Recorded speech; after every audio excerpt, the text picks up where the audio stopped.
Well, I think the church is an integral part of the healing process in what's going on in America right now, and especially some of the stuff that has started here in Baton Rouge with police officers and things like that.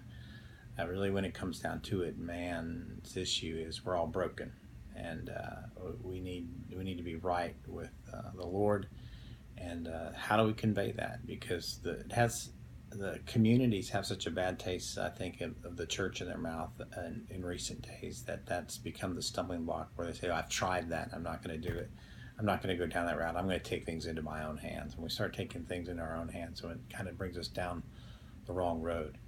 I think if the church is going to be the catalyst for healing, then it needs to come back to the place where their simple principle of church is loving God, loving others, and making disciples. That's the basic premise of just building a church. But if you're building a culture within your people that they know to have a relationship with God, that is first and foremost, and then a byproduct of that is loving people as yourself, then you have a little bit more of an easy time transitioning and healing in the communities. So what we've done is we tried to teach our people that there are no racial lines, there are no social issues, there's no things that we need to be focused on other than having the most important thing being that a person comes to know Jesus Christ as their Savior.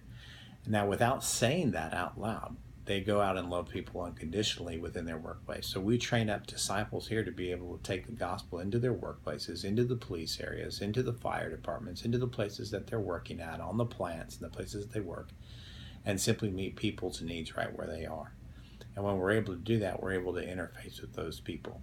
There's been a lot of police officers who attend this church. We have an opportunity, and the unfortunate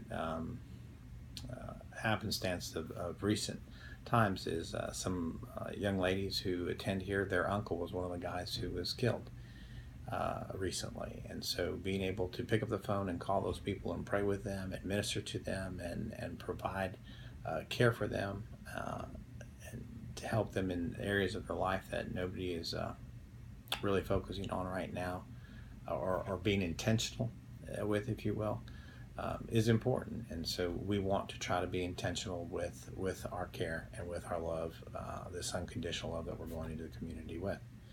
So that's what we train our people to do. We want them to go out there and meet their needs right where they are. So we have police officers who are spreading the word of the gospel. We've got firemen spreading the word of the gospel.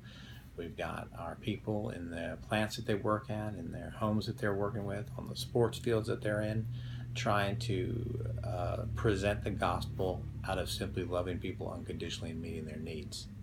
When they scratch their head and they say, "Why are you doing this? And why are you being nice? Did you come to my door to pray with me? Why did you bring us groceries? Why are you praying with my daughters like that?"